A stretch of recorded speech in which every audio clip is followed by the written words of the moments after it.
Ready? 1 second. It's recording. It's recording.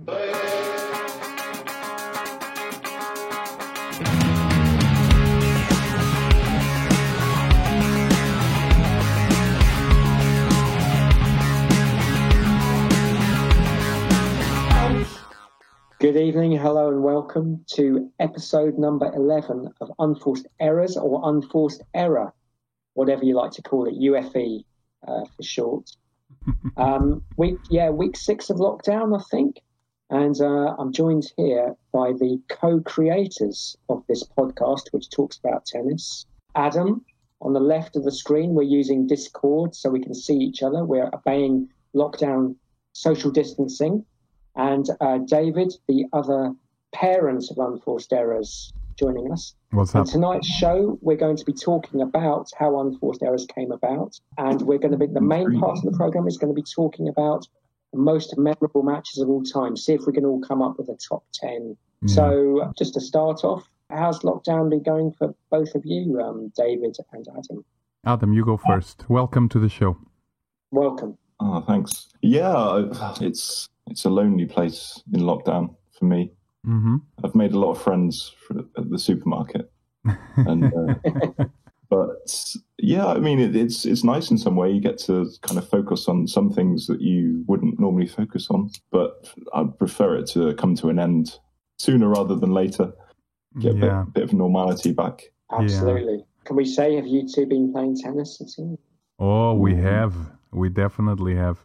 We are assaulting tennis courts, jumping fences, installing nets that we bought for £20 on eBay, and we've been having good matches actually. Adam has evolved a lot since the last days that we used to play a few years ago. So, Unforced Error actually, help me out if I forget anything, Adam. Once upon a time, what was it? 4 or 5 years ago, even more? No, we were still living in the same house, weren't we? Yeah, it was a long time ago. Wow. Like 6 years ago, maybe? 6 years ago. We used to play at St. Anne's all the time, and every once in a while, we would get there and all the courts would be taken. And me and Adam... Yeah, we used to play, didn't we, all year round? Yeah, all year round. Yeah, exactly. And then summer would come and the courts would be full. And then we would sit there next to each other on the bench, watching all those amateurs play tennis, really bad tennis, very low quality. And we started complaining about everything. It was great. And then we came up with this idea. What if we just record our voices and made a show about it? And that's where the idea of Unforced Errors came along, to make fun of everything about tennis. We used to pick on Berdych. We used to pick on Wawrinka. Yeah. We used to pick on literally every tennis player. Did you not like Wawrinka? No, we liked Wawrinka, but we always picked up on the little things that... Even Djokovic at one point. Even Djokovic. And he earned our respect. He did. Do you remember? He was like the number 3 in the world forever. Yeah. He was first loser for a long time. For a long time. He was always the third best. I remember him on ranking 3 forever and ever. Same as Murray. So did Murray. Mm-hmm. And then Murray stepped up for a bit and Djokovic took over the world. And now here we are.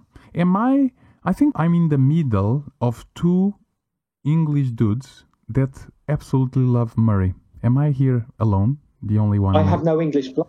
My mum was Irish. My dad's Scottish. So I actually haven't got any. Original fan then.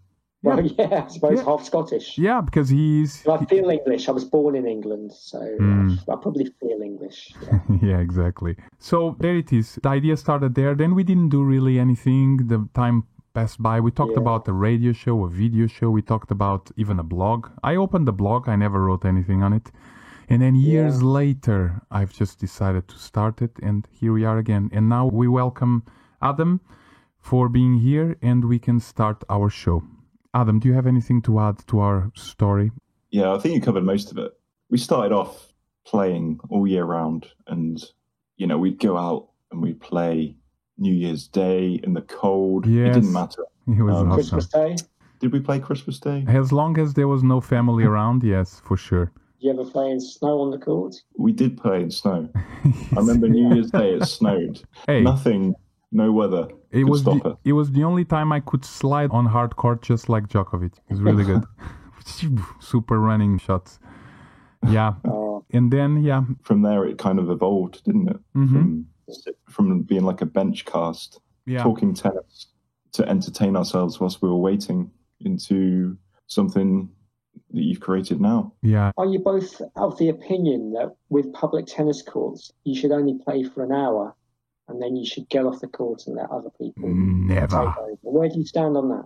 I play forever, as much as you want. But that means that the people on the bench who are talking about their possible blogs and podcasts can't get on the court if you play forever. We normally have more energy than most people. People always give up sooner or later. We always stay for hours and hours. So because you pay for an hour, don't you? If you actually pay when the parky comes round, that ticket is for an hour, isn't it? And they never stopped us because of an hour anyway. So I guess we were lucky as well. It was not always too bad, but we definitely have those situations where we had to wait. But people don't stay playing tennis very long. It's funny, you know. We've been in courts for years now, and we're always the last ones to leave. Normally. I'll tell you what's annoying, just briefly, before we move on to the main part. If you're waiting and you're waiting for a court and they're all full up, and then some people are just lying down and having a chat in between the sets, and you're looking at the watch, you're seeing the sun go down, and you've been waiting half an hour. Whoa. That's not so good. If that happens, I enter the court and I go like, guys, are you playing? You have to have a balance. Yeah. If it's busy, then you have to give way, I think, to other people. Yeah. I just remember as a kid always being chucked off courts, public courts, by these kind of group of 4 older ladies. They were old in the early 80s. They're probably only 35, actually, but in the early 80s, 35 was about 56. And they would always say, sorry, we booked the courts, you've got to get off. And they hadn't booked the courts at all. They were just using their age to knock us off the courts. That's really. Not right. So, yeah, and now it's the other way around. Now often in the summer I can't get on the court because kids are playing. So it's come full circle. Hey, if it was me as a kid, I would push those old ladies out of the way. But I was not very nice. What about you, Adam? I try to play as long as I can. And one time there was a club, but they weren't an official club, that wanted to play at St. Anne's. And I've got into a lot of arguments with people. Right. When people want to come along and they don't have the authority to do it, exactly. And they try and put you off at a certain time, and they say they've booked the courts, but when it's free, it's free. I mean, at the moment, the courts are free. They can't throw you off. Yeah. Well, a private school, I think it might be Brighton Hove High School or St. Mary's or even Roding or Brighton College. I think they do monopolise the courts sometimes during the summer. I don't know if they booked officially or if they're just making it up, but that's a real nuisance. Yeah, exactly. Just battling against people and standing ground and not being kicked out. But anyway, enough of that. So what we're going to talk about today is about, most memorable matches, good or bad. Adam, do you want to shoot one of your memorable matches? Tell us why, and maybe you can remind us what happened. Sure. Well, I'll start with my favorite player, Andy Murray. Oh my God. Wow. What's going on here? I know you'd love that one, David. I thought it was Tim Henman. Tim Henman, the greatest player not to win a Grand Slam. Yeah, at least it's Murray, man. At least he won a couple of slams or something. 3 slams, was it? Yeah, Henman is a different era. I've just chosen games from this time. Era. Sounds good. We leave the ancient matches for Jim because he's from the last century. I'm 100 years old. Yeah, exactly. All right, go for it, Adam. We're listening. I've gone for Murray Djokovic in the US Open final, 2012. Yeah. This was Murray's first Grand Slam. Obviously, the world had been waiting a long time for this to happen, since he'd lost about 40 or something before that. And it was an epic match, especially if you're a Murray fan, because you'd watched him suffer for so long. Yes. Years. Even when he was playing this match, he was still suffering. I know. Did you think he would ever win a Grand Slam? Did you get to a stage where you thought he's never going to win a Grand Slam? Well, I don't think, some people didn't think he was, but I was following him quite closely, and you could see him just getting very animated, and people were complaining that saying he was getting too hard on himself. He shouldn't show his emotions, but these emotions were just showing how much he wanted to win, and you could see he was getting closer and closer. And yeah, I stayed up to watch this match. And where did you watch it? Who did you watch it with? Because it was in the middle of the night, really. The US Open final is. So can you remember where you were and who you were with? I can't remember where I was, but I know I was just by myself. We were living in the same house, me and you, at that time. So I'd imagine David, who isn't a Murray fan, would have been washing his hair while the final was on. Nah. I respect tennis. I like a good final. Things to do. Even though Murray is not one of my favorites, he's an amazing tennis player, and he's one of the ones that has the better hands to watch. So when Murray's playing well, and he's not, playing the victim story, he's a really great player. He's just tuned in. Wow. So it was a great match. I'm glad we recorded that. Murray was 2 sets up, wasn't he? Murray was 2 sets up. Djokovic came back to 2 sets all. Then they had a little break. I think Murray went to the bathroom, splashed water on his face, and came out and won. Yeah, I'm sure he was looking in the mirror. Yeah, he doesn't make it easy, does he, Murray?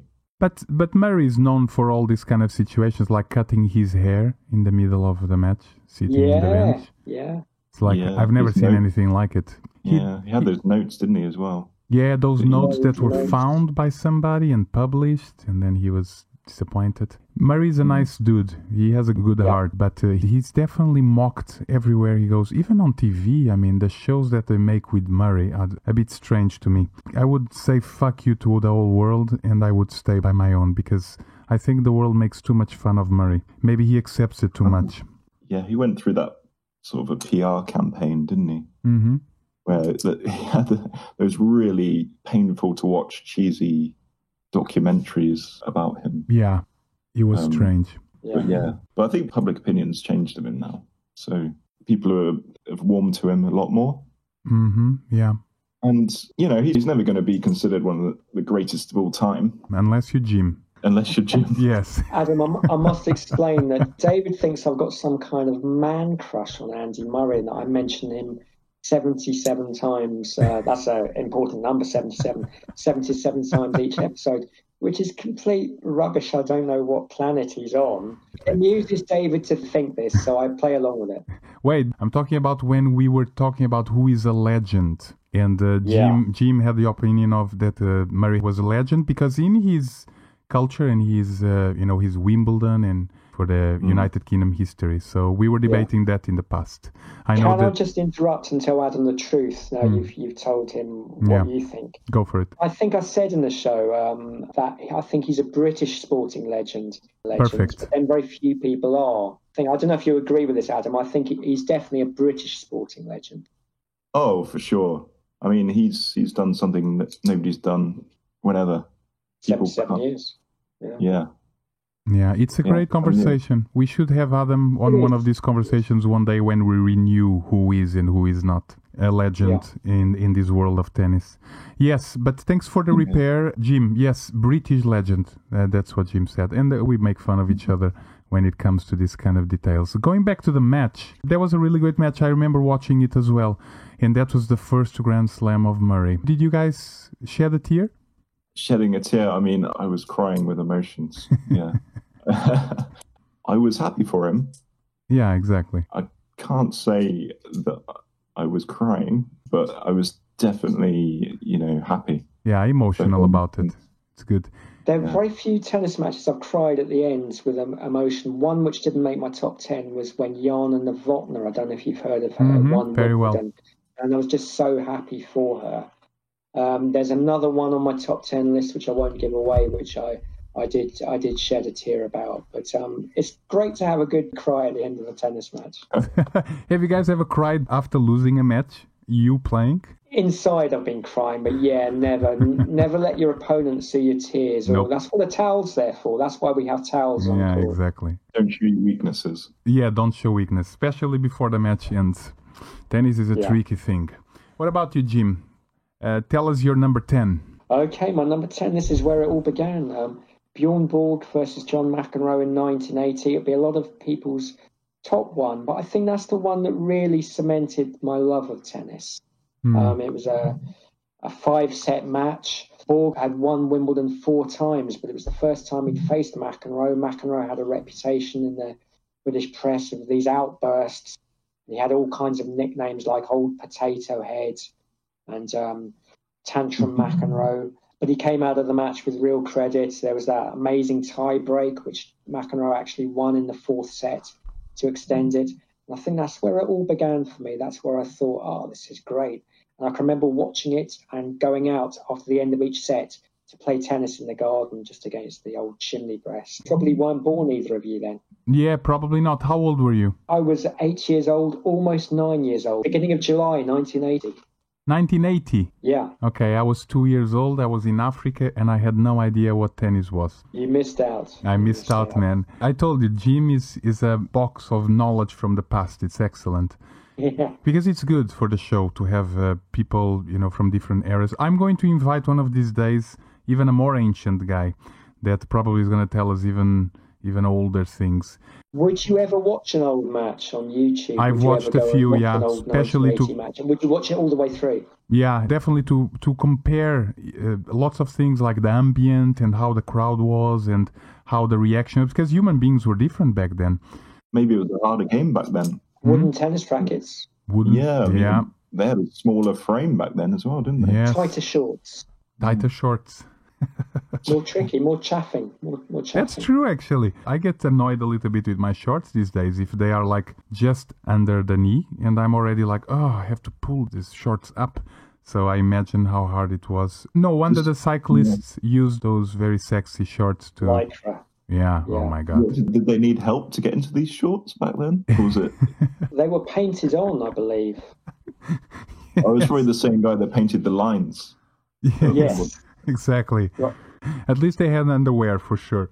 Okay, so I'm going to share one of mine. I didn't have a top 10, but I'm going to try to select one of my choices as low as possible. It was when Federer beat Sampras for the first time at Wimbledon, even though he lost. Well, what he lost, a match. It was a great match. He lost the next round, but... To Henman. To Henman, yeah, well remembered. Yeah. Isn't that amazing? In 4 sets. Yes.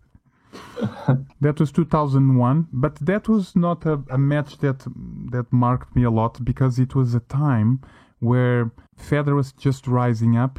Sampras was almost at the end. Agassi stayed on for a bit longer and got to be the oldest number 1 in the world. I tell you though, Sampras was playing fantastically well that year, and if Federer hadn't knocked him out, I think he might very well have won yet another title. Another one, yeah. And they were both serve and volley. That's when Federer was serving and volleying, and yet he was brilliant from the baseline too. It was a great match. It really was. And Sampras never won another match at Wimbledon. It was a changing of the guard. It's true. It was a marking point in history and switch between generations. Correct me if I'm wrong, but Sampras, his retirement came soon after that, didn't it? A couple of years later, he won the US Open, and by then his ranking had really gone down, so he won it from a very low ranking against Agassi, which was amazing. Really? And that's the last professional match he's played on the normal circuit, and he went out winning the US Open in his final match. That's amazing. That raises that question that we've talked about before, which is, should Federer do the same? Live on a high or live on a low? But then if Federer would have done the same, he would have not had these miracle wins against Nadal and another Wimbledon. But when we remember Sampras, we can go back and say, hey, we never saw him fall. He just left on a high. What a way. I mean, how many people could choose to do that? It's very difficult to go out on a high. Agassi went out losing to Becker, not Boris Becker, Benjamin Becker. Yeah. But in the previous round at the US Open, he played Baghdatis, who was Australian Open finalist by that time, and had a marathon 5-set match. So he went out on a high, but it was in an early round when his ranking had slid down. So that's the other end of the scale, but not a bad way to go out either. No. I think it's nicer in a way to go out in, with a bit of a spark, but also if you lose, you're still giving to tennis as you're going out. You're not just turning your back on it. You're just saying, well, now it's my time to go. Yeah. Yeah. If I was a tennis player with lots of records, I would leave when I just stopped enjoying playing tennis, which is very difficult to see. Or at least when you stop winning a lot and then you say, okay, look, I can't do this anymore, and it's fine. Yeah. I think the world is not going to judge Djokovic or Nadal or Federer for leaving whenever they leave. Adam, your turn. I remember Agassi's hair. Oh, yes. I mean, the wig, that you should mean? be- The We wig. could have an episode on Agassi's hair. Yeah. Didn't he retire twice? He left the game, didn't he? For A his couple hair of... left the game. Yes. And then came Well- back without hair. Mm-hmm. All right. Yeah. Adam, you're number 2. I concentrated a lot on sort of matches that define the greatest of all time. Okay. Obviously, there's been loads involving Djokovic, Nadal, and Federer. Mm-hmm. I mean, we've been spoilt, really, haven't we? Yeah. Choice. And there's been a few between Djokovic and Federer. I watched this match years ago, and it really stuck in my mind. It was the one between Djokovic and Nadal Mm-hmm. in the French Open, Yes. 2013. And this was probably rated one of the best clay court matches of all time. And, you know, Djokovic was on fire that year. And Nadal, that's his fortress, isn't it, really? Yeah. French Open. It was really significant because there's one point in it where, I don't know if you guys remember it, but Djokovic was, I think he was 4-3 up in the last set. It was deuce, and he was about to smash the ball, win the point easily, to basically yes. take that game pretty much and probably take the whole match from there because it was almost over. And he smashes, the ball goes in, and then he falls. Yes, it's coming back to me. I remember that so clearly. And he touches the net and he looks to the umpire like a little kid that's about to get told off because he knows he's lost the point. It's such a significant point in the whole of tennis history, really, because this... He shouldn't have looked at the umpire. He might have got away with it. Yes. He should have just put his head down. And It's a massive moment. And you lost that match? He lost the point and he went on and he lost lost that the whole game, match. but I'll never forget that hit to the net and Djokovic's face. It stayed in my memory forever. Yeah, it was semi-final. Oh, Djokovic did beat Nadal a few years later, didn't he? But Nadal was injured there, and they met in maybe in the quarterfinals, and it wasn't seen as a proper. They're both at their peak, and I think that was the year Wawrinka beat Djokovic in the finals. So he still, even though he'd slain the dragon, he still didn't get the top prize that year. It still dragged on for another year. Yeah, and then he finally did it. Murray. Against Murray. I forgot about that. That's a great choice. It's a great match. When he finally got his hands on that trophy. And then I think after beating Murray, he went into a nosedive and he really struggled in all the Grand Slams. He even made the US Open final because a lot of players defaulted against him. But winning that French Open really turned things around, and he really struggled for about a year. For a bit, yeah, I remember. Djokovic has always been a player of ups and downs, even in his mega domination that started in 2011. There's too much going on in his mind. Yeah. He's too intelligent. You can hear conversations, and there's very interesting interviews about his life and how he's trying to, evolve as a person. So, he's a bit different, isn't he? He doesn't believe in vaccinations, I think. For example, yeah, I think so too. Which might mean, this is an interesting thing, it might mean when the tennis tour comes back, they might say, we can only come back if you take the COVID-19 vaccination, presuming we find a vaccination for it. And what if Djokovic says no? That could change the whole face of tennis history. Federer and Nadal might add a few Grand Slams, put them out of sight in the Grand Slam race. Oh, imagine that. Yeah, watch this space. Wouldn't that be interesting? Yeah, I had a customer of mine that told me he didn't believe in vaccines as well, just recently. It was a few days ago. Yeah, there's a lot of people. What's the reason behind that? Some people think it can make you ill. You can pick up stuff from vaccinations. People have had illnesses after these major vaccinations. Yeah. Sometimes there's not a definite link between the vaccination and the illness. Maybe the illness would have happened anyway. So in God we trust, in scientists we trust. How much do you know what that vaccination is doing to you? It must be so powerful for it to work. So it must have side effects. I don't know. Not a religious thing or anything? No, not only Adam. There's interesting documentaries even about when AIDS started to kick in. There are people saying that it was down to the vaccines, not to the transmission between people. But there's another reason why vaccines could be a problem for people, which is it can create a less powerful and strong defensive immunity system. Yeah. It's annihilated a few diseases and a few... I agree. Okay, so is it whose turn? Maybe Jim, because you have so many. I have a few. I'm going to speak through my numbers 9 to 6 inclusive, and I won't talk too much about. My number 9 is Jimmy Connors versus John McEnroe in 1982 Wimbledon final. And I'm choosing this because it's been airbrushed from history. Jimmy Connors seems such an unpopular figure that it's like this match never existed, but it was a great 5-set match. McEnroe was the favourite to win. Connors, it was thought his day had been and gone, really. But he won it. He had one last hurrah. McEnroe was expected, after Borg had been killed off, to kind of clean up tennis and win all the trophies. But Connors had other ideas, and they hated each other. It wasn't a pantomime rivalry. They would not speak to each other in the locker room. They would shoulder barge each other when they changed ends. So this was a match with real needle. And the old guy won. I'm always in support of the old guy these days because I'm getting old myself. So it was great that the old guy won. So that was my number 9. That's a great story. Number 8 was McEnroe versus Lendl, the French Open final. McEnroe had never won the French Open. Lendl had never won a Grand Slam. He'd been runner-up, I think, 3 times. So he was the Andy Murray of his day in terms of, this guy is a choker. He's never going to win a Grand Slam final.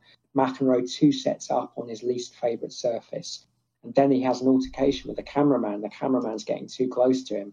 And then Lendl turns it around, wins, and changes things. And Lendl won a lot more of their matches between them after that. Yeah, Lendl was a master at tennis, wasn't he? Definitely, but that was the big turning point. That opened the floodgates a few years later. Yeah. My number 7, this is me getting modern because it's from 2005, so it was only yesterday, really. Well done. Roger Federer against Marat Safin in the Australian Open final. Great match. Federer was near his peak. He first won Wimbledon in 2003, so he was a top dog then. But it was the Australian Open semi-final. And it's a great match. I really recommend watching it. I've downloaded YouTube. I won't tell you who won, but Federer had a match point. Maybe it's a clue, maybe it isn't. I have a feeling Federer lost that one. And finally, my number 6, I was going to go for Serena Williams versus Naomi Osaka, but we've covered it on previous episodes. It's memorable for all the wrong reasons. That's the one. Serena had a massive outburst. But I'm going to go for something similar. It was John McEnroe, first round of Wimbledon, 1981, against Tom Gullikson. And that's the match where he first said, "You cannot be serious." And it's a 6-minute outburst on YouTube. And it set it up as a bad boy. And he got to the final that year. But this really had massive press interest. I watched it today, and the umpire on it looks like an old, doddery RAF man. But researching it, he was 41 when he umpired the match. Please take a look at the clip, and it's proof that people were older, younger in those days. It's a good one. Outburst, and I chose it because it was one of those matches. Was it tennis? It would be amazing to say I was there watching that match in the crowd, which I wasn't. I watched it on TV as a schoolboy. But what a match to have said. I was there when John McEnroe said, "You cannot be serious. You are the pits of the world. You're an incompetent fool. I demand to see the tournament referee." And it would have been amazing to watch that. So that's my 10 to 6. Everyone knows that phrase. Everyone. You don't even need to like tennis. Yes. Everybody knows it. It's true, actually.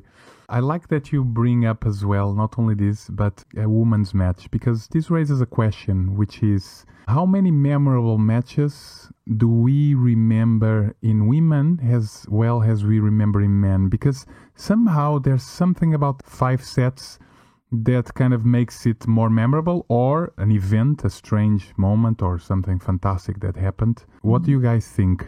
Can you remember? Adam, did you even put a women's match, or it just didn't come up? I haven't watched as much women's tennis, so it's really hard for me to pick one, like a genuine one. I mean, I could research and just pick anything. But I think you're right. There's not as much tennis played, so you don't get as much action. You don't get as much sort of controversy. Obviously, Jim picked Serena Williams. She's a very controversial figure. Yeah. And yeah, if I was going to pick one, I would probably pick Serena versus Venus. Yeah, they had some pretty incredible. They went through a stage of dominating. So I definitely remember those were some great matches. You know, I was thinking here to myself, trying to remember women's matches. As you guys know, I followed just as much tennis and women's as I watched in men. But if I go to my memory and I think, okay, so what incredibly memorable matches of women there were. There were some really amazing matches, but you don't really remember them as much as those 5 sets that had so many twists and turns. But one thing rings a bell, and it doesn't even feel like it's one of the most important, and it's not even a match, but it's when Ostapenko took over the French Open and just bullet herself. I mean, she just had that moment where for 2 weeks she hit bullets and everything went in and she won the French Open just like that. That's one of those most memorable, but it's not a match. Yeah. Something like that. Where is she now? Yeah, where is she now? We thought that was the start of something, but it wasn't really, was it? Probably retired, isn't she? You're obliged to retire once you've won a Grand Slam. She's probably dating Grigor Dimitrov, one of those lads, and doing some modelling. Yeah, well, Ostapenko is still definitely there. Osaka and all these new players, they're all there knocking on the door to continue doing something. What happened to Lina? Oh, you remember Lina? Oh, Jim, look who remembers Lina. Yes. Do you know, I have to say this. Have you invented this person? Is this an in-joke between you? I love this. Episode. Adam, check this out. The last episode of Unforced Errors, it was me, Antonio, and Jim, and we were talking about our favorite players. And I said, look, guys, I'm going to say a name. It was one of my favorite players of all time, Lina. And there was this silence. And then, and it's on the episode, you can hear it. And then Jim says, what? Who? I thought David had coughed or something. and now, suddenly, out of the blue, Adam is bringing up. I think she won the French. She retired, didn't she? She won, did, yeah. Australian and French. Mm-hmm. Yeah, the Australian, and then immediately hung up the racket. And that was it. The way to go. Yeah, he was ashamed because I really liked her. I mean, she's Chinese, wasn't she? She was Chinese. Yeah, she's Chinese. Still is. Still is. Mm-hmm. Yeah. If she was still playing, she would still be so good. She would still be giving away half of her money because that was probably another reason she had to give away half of her prize money to China, to the state. Really? Yes. Yeah. Yes. Oh no! I remember that. I'm glad somebody's remembering Even it though no one with else me. Does. Me and Adam. Huh? Okay. Yeah, I will check her out. Lina. Type Lina. And then put like winning a Grand Slam, and then I just have. There's no trace of her on the internet. She's been wiped. She's been wiped from the worldwide net. I think the Chinese government have wiped her from the internet. Well, in China, she's a hero. Well done to her. Okay, so I'm going to shoot one memorable match, maybe a couple actually. I don't have a favorite match, to be honest. It's very difficult. One is where Wawrinka made Djokovic have blood on his feet. Do you guys can guess when that happened? Really, French literally. Open final where Wawrinka wore the crazy shorts? Yes, the shorts that are still made fun about these days. Yes. That was insane because it was... I remember the shorts. I don't remember the blood. Oh my God. Because he was like a massacre. It was like Wawrinka would not stop hitting bullets and Djokovic would not stop putting them back. It was incredible. I've never seen Djokovic in so much pain trying to... Not even that... Okay, now I would point to another... Maybe one of the most memorable matches of all time for everyone is the almost 7-hour final at the Australian Open between Djokovic and Nadal. Yeah. What year was that? Yeah. Do you guys remember? 2012? Yeah, 2012. Yeah. 2012. Yeah. There have been so many, haven't there? Oh, Djokovic, Nadal, so many marathons. It was impressive as well because he just played a 5-setter against Murray as well, Djokovic. Yes. One more match that stands out for me, and I'm going to go back in time now. I will never forget it. It was the final of 1995, the Australian Open between Agassi and Sampras. Agassi played that Australian with his really awesome clothes with his... Pirate bandana. Yeah, exactly. Yeah. Do you remember that outfit? Everybody will always remember Agassi with those clothes forever. I nearly named that in my top 10. I was very tempted to. The reason why it's memorable for me, because I was a kid, because I remember where I was, and I even dressed up to watch that match. And then when he beat Sampras, which was not very common. No. He had a good record, Agassi, against Sampras at the Australian Open. Yes. I think he beat him in the semi-final en route to winning 1 year as well. Yeah. It was Agassi's time of year. He liked the Australian Open. It was the one place Agassi ruled the roost over Sampras, I think. Yeah, I think the only place, actually. Do you think that's because cheating? It's one of the slams that doesn't have as much magic as the others, or Magic? That's interesting you say that. Good point. Interesting. Huh. David? What do you mean by less magic? well, people always regard Wimbledon and the French Open as the ones to have. I've raised this point The too. most prestigious ones are Wimbledon and the most, maybe, Yeah. and then the French. Wow. And then the Yeah. US in third. I suppose we say that as English people, so we're biased towards Wimbledon. And we've always had more coverage of the French Open than the coverage of the US Open in Australia. There you go.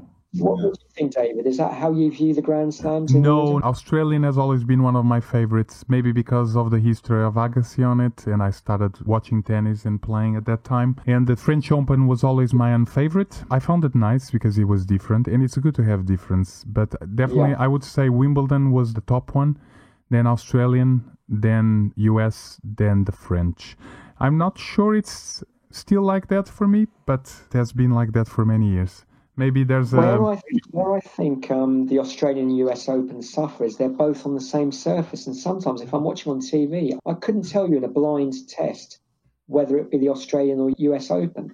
The French is unique. It's the Grand Slam on clay. Yeah. Wimbledon is unique. It's the Grand Slam on grass. Yeah. The grass court season is very short, which makes it even more special. You know, blink and you've missed it. What I like about the Australian is I think it's a friendly tournament where I think the US Open's a bit like people are going to order a burger loudly in the middle of a match point and stuff. And some people like that. Andy Murray likes that. John McEnroe likes the kind of bear pit atmosphere. There's a plane flying overhead as you're tossing the ball up for your serve. Yeah. But Someone's ordering a hot dog or something. yeah, take your pick. Whatever lights your candle. But yeah. So would you recommend the US or the Australian to change surface? If possible. I mean, it's hard, isn't it? I mean, what are they going to do to differentiate? Carpet or wood? Yeah, people have picked up life-ending injuries playing on woods. They have played on wooden floors before. Forget about that one then. Yeah, I would always like to investigate. This is my idea. A Grand Slam tournament on sand. I don't know how this is possible. It'd be yellow sand. You'd have to kind of make it playable. You would have to play with balloons. What colour is the ball? Well, it would be a mini beach ball, Adam. It would be a miniature beach ball, a tennis ball size, but a miniature beach ball. There you go, in keeping with the sand. Well, the Olympics is next year, so your suggestion can still take hold. Yeah, exactly. Or Maybe... ice. What about playing on ice or snow? Yes. Well, I've played on carpet, not Astro, carpet, and it's pretty comfortable. I feel like I'm playing in my living room. I like the way the ball moves, and I'm really not against it. Was that at Hove Park? Virgin. Oh. Yeah, it's actually very good. But hey, we will have to have a fifth Grand Slam to come up with some new idea, because I don't see Australian or the US Open abandon what they already have in history. US Open, they both used to be grass court tournaments. And the US Open used to be played in this kind of country club, whereas now it's a huge enormodome, kind of soulless concrete megalith, isn't it? So that's how you feel about it? Yeah, it's my least favourite of them, I think. The US Open, yeah? Yeah, I think so. It's also very windy as well. Yeah, and terrible weather. There's storms, as you say, yeah. As far as history goes, I think the Australian Open, back in the day, even before your time, Jim, they didn't used to play. Such a time exists. They didn't even used to play. Some players never made it to the Australian Open. Yeah, that is true. Borg never really played the Australian Open. McEnroe only played it late in his career and got disqualified from the whole tournament for acting up. So, yeah, I think that's where, coming back to your original point, Adam, why it's seen as the least prestigious, because the top players used to skip it. They wanted to spend Christmas and Thanksgiving with their families, and they didn't really enter it. Yeah, you had to get a plane. It was too far away. Nowadays, we don't have that problem anymore.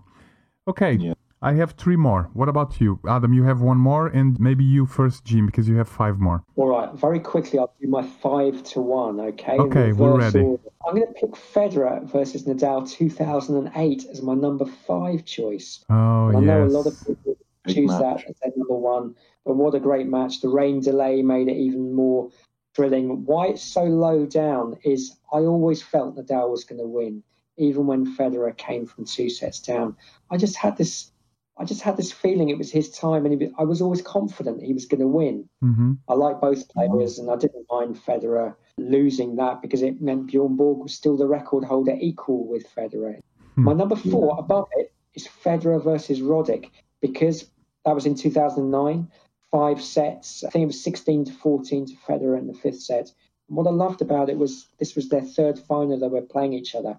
And I was tempted not to watch it because I thought Roddick didn't have hope in hell of winning. Mm-hmm. But he had his chances to win that match. There was one high backhand volley he did, which would have put him in a position to go 2 sets to love up. And at the end of the match, Federer, massive crowd favourite, but people were chanting Andy, Andy, Andy Yes. at the end because they had such respect. He so wanted to win it. That was his big chance. 3rd time to win it. Yes, before you continue with your numbers, I want to comment on the matches that you're talking about. Federer and Nadal was number 5. Yeah, that left me sad because I really wanted Federer to come back and beat it. And about the Roddick one, that's on my top. Now you said it, it's definitely one of the best. That match was insane, man. And I really felt for Roddick.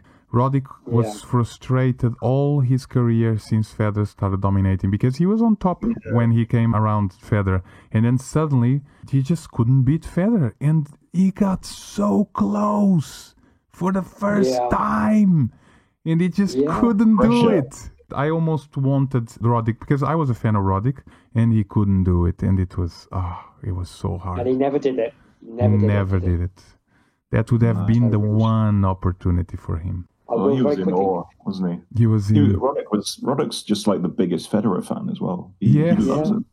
Friends, I think. Everyone would be friends with Andy Roddick. And probably Federer too. He's just the kind of guy down the pub. Yeah, they're 2 really good people. Continue. David's already covered it. Federer Sampras is my number 3, 2001. The changing of the guard. Birth of the ponytailed genius that we all know and love. Where's this guy come from? Has he fallen from the clouds? It was just absolutely incredible, and it meant so much for him to win. He celebrated like he'd won the tournament. Yeah, he did. And I don't blame him. No. Really. He changed tennis, didn't he? Yeah, he did. That's right. Tennis changed. He did.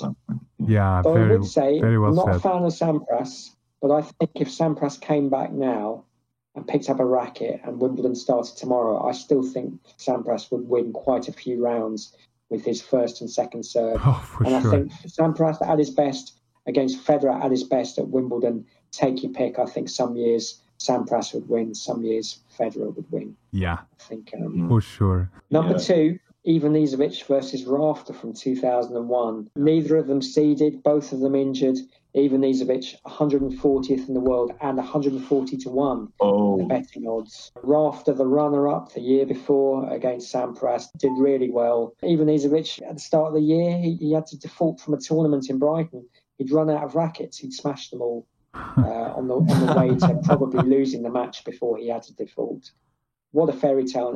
I think since then, everyone who enters Wimbledon thinks, God, if Ivan Izovich can win it from that position, maybe I can. I remember watching that. I nearly put it in my top 3. I watched it with my mum, and she was complaining. She was just saying, this isn't tennis. Because Ivan Izovich, most of his points, you can't hide it. He won them just by his serve. Yeah. I mean, he was an incredible server, wasn't he? Yeah. Yes. Yeah, and obviously he's a bit of a ladies' man, isn't he, Patrick Rafter? Him and Safin. Really cool dude. He'd throw the ball up, and if he wasn't happy with the toss, he'd go, "Oh, sorry, mate," and he'd start again. Sorry, mate. Yeah, and he was very gracious in defeat. I mean, it must have been heartbreaking for him, but he had some very kind words for Goran at the end. So my number 1 is Isner versus Mahut from 2010, the first round of Wimbledon, which ended 70-68 to Isner. Oh my God. The 5th set was longer than the longest match in history previously. It was longer, the fifth set, than the final match before. Madness. And I think Isner did 113 aces. And in the next round, how many aces did he do in his next match? Anyone know? 10. 0. That's how knackered he was. Wow. Oh, yes. This was a controversial match. It was. Wasn't it? Yeah. It was, but what a match on an outside court. Some people said it was rigged. Well, a few years later, they drew each other in the second round, and there was a 142-1 chance. I think they fixed it so they would meet Again. a few years later. But what an incredible match. Mahut, I was reading after the match, someone was interviewed, a psychologist afterwards, and he said they're both at risk of depression and serious injury after that. And Mahut was actually said he suffered from depression for 6 months after the match. Unbelievable. What the And a back hell? injury. You But can see that in the photo yeah, after the match. That's they were presented with Long a trophy by Tim Henman and some other Wimbledon bigwig after the match. That was a first-round match, and they had a presentation after the match. So that's my number one. Thank you very much. Looks like Jim's boss, we all have our bosses at home, is taking him away from us, and me and Adam will I'm close. sorry. No Well, I problem. really enjoyed that. Yeah. And it was nice speaking to you both. Nice seeing you again, Adam, after all these years. All right, Jim. See you soon. God bless everyone. Jim. Stay safe and take care. I'm going to log off now. See you See later. you soon. See you soon. Okay. Ta-ra. Adam, so Yeah. let's say, what's your top one? My top one, you already mentioned it. It's memorable for a lot of tennis fans, really, is the Djokovic versus Nadal Yes. in the Australian Open Exactly. 2012. Insane, I mean- man. It's a boring number one, to be honest. Yeah, in a way, because he was like those endless rallies that they would never end. But then again, it was also quite thrilling to see it happen, wasn't it? It was like 30, 40 degrees, 7 But it was just hours. Yeah, the length of the The- match, the length of the rallies, and just the standard. I mean, you don't really get a better standard than that. Insane. It was already like 30 shots on one rally, and you would think, okay, now it's going to end.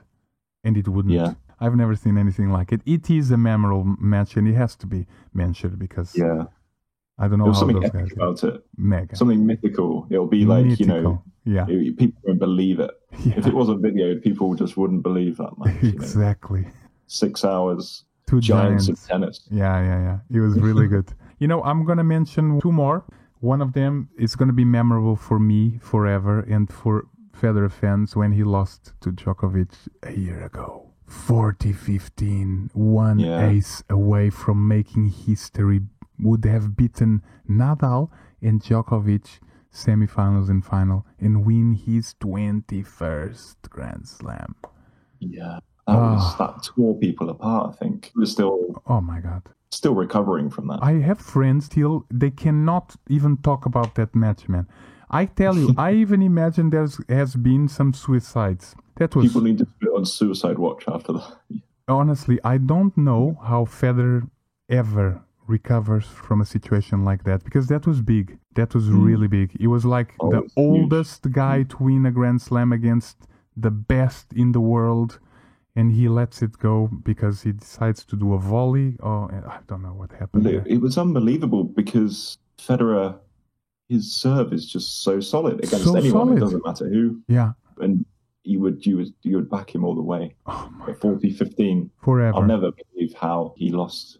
Because it's at the end of Federer's career, and there's no turning back from that one. You Yeah. think Federer has something psychological against Djokovic? I think so. There's something Well, there. there's been a few matches. There was one Yeah. I thought 2015 US Open. Yeah, I think Federer lost to him 3-1, yeah. but it was way closer than you would think. And Federer had 10 break points or something, Yeah, and he couldn't convert. he couldn't convert. So you wonder whether there's something, because they're not friends, are they? No, Federer refuses. It's always so apparent how Djokovic is always wanting a hug from Federer, and Federer he will not Yeah. give it.